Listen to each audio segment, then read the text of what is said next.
Salut tout le monde et bienvenue dans ce nouveau décryptage. Aujourd'hui, on s'attaque à un sujet qui honnêtement est absolument vital pour quiconque prend le volant. On va plonger dans le monde de l'assurance auto en France et plus précisément, on va parler de la couverture des dommages corporels à l'horizon 2026.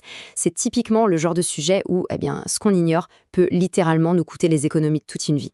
Le but aujourd'hui, c'est de prendre tous ces textes de loi un peu lourds et d'en faire quelque chose de super clair et de concret. Bref, faire en sorte qu'on roule tous en sécurité sur le plan financier. Regardez d'abord ce chiffre, 34%. C'est énorme. C'est la proportion d'automobilistes français qui ignorent complètement que leur contrat d'assurance auto actuel ne les protège absolument pas s'ils sont reconnus responsables d'un accident. C'est un angle mort qui est massif. En gros, on a plus d'un tiers des gens sur la route qui pensent être couverts au moindre pépin, alors qu'en réalité, ils conduisent sans aucun filet de sécurité pour leurs propres blessures. Ça fait un peu froid dans le dos, non ? Allez, on plonge directement dans le vif du sujet. Un dommage corporel, concrètement, c'est quoi ? Eh bien, c'est toute atteinte physique ou même psychique qu'une personne subit lors d'un accident. C'est très important de le distinguer du dommage matériel. Un pare-choc froissé, un rétro cassé, c'est du matériel. Mais quand on touche au corps humain, l'assurance voit les choses très différemment. C'est la base de tout ce qu'on va voir, parce que les règles d'indemnisation et les plafonds financiers n'ont juste rien à voir. Au programme, pour démystifier tout ce jargon, on va procéder par étapes. On va d'abord voir le fameux piège du dommage corporel, on expliquera la loi Badinter, on fera un gros plan sur le danger d'être un conducteur responsable, puis on passera au cours réel des blessures. Et pour finir sur une note pratique, on détaillera les 7 garanties clés pour bien choisir sa couverture d'ici 2026. Donc, première étape, le piège du dommage corporel, ou ce qu'on pourrait appeler les failles cachées de notre assurance auto. Il faut savoir qu'avec plus de 230 000 blessés sur les routes chaque année en France, l'idée selon laquelle l'assurance obligatoire protégerait tout le monde par magie, c'est un mythe et un mythe particulièrement dangereux. En fait, le vrai point de bascule, c'est la séparation hyper stricte que fait la loi entre 2 catégories de personnes. D'un côté, on a ce qu'on appelle les tiers. Ça englobe vos passagers, les piétons, les cyclistes et les conducteurs des autres véhicules. Pour eux, c'est simple, la responsabilité civile les protège de façon totalement automatique. Mais de l'autre côté, il y a le conducteur lui-même, la personne au volant du véhicule assuré. Et pour lui, attention, la protection n'est pas du tout automatique. Elle exige vraiment d'avoir ajouté une garantie spécifique à son propre contrat. Ce qui nous amène à la deuxième partie, la fameuse loi Badinter. C'est véritablement le socle de l'indemnisation des victimes de la route en France. Votée en 1985, c'est elle qui a révolutionné les choses en garantissant cette fameuse protection automatique pour toutes les victimes qui ne sont pas au volant. Et regardez comment ça s'organise sur le terrain. Ça illustre brillamment à quel point cette loi ne rigole pas avec les compagnies d'assurance.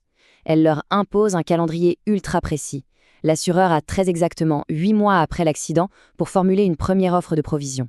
Ensuite, 5 mois après que l'état de santé de la victime soit stabilisé, il doit émettre une offre définitive. Et le versement de l'argent, il doit tomber sous 1 mois. S'il ne respecte pas ces délais, les assureurs se prennent de lourdes pénalités. Le système a été pensé pour que la victime ne se retrouve jamais coincée financièrement. On passe à la troisième partie et c'est là que ça se corse. Le conducteur responsable, c'est quoi la distinction critique au niveau de la responsabilité ? Que se passe-t-il exactement quand c'est la personne blessée qui a causé l'accident ? C'est la faille majeure, celle où beaucoup trop de gens basculent. La réalité légale, elle est dure à entendre. Si le conducteur n'est pas responsable de l'accident, là, pas de stress. L'assureur du fautif indemnise l'intégralité des préjudices. Par contre, si c'est vous qui êtes en tort, les règles du jeu changent du tout au tout. L'assurance obligatoire, elle couvre les autres. Vous vous retrouvez avec 0 couverture automatique. Sans une garantie optionnelle, ça veut dire que chaque jour d'hôpital, chaque perte de salaire, chaque soin, tout ça sort de votre propre poche. Ce qui fait le lien direct avec notre partie 4, l'évaluation et le coût réel de ces préjudices. Pour chiffrer une blessure, les tribunaux utilisent ce qu'on appelle la nomenclature d'Antillac.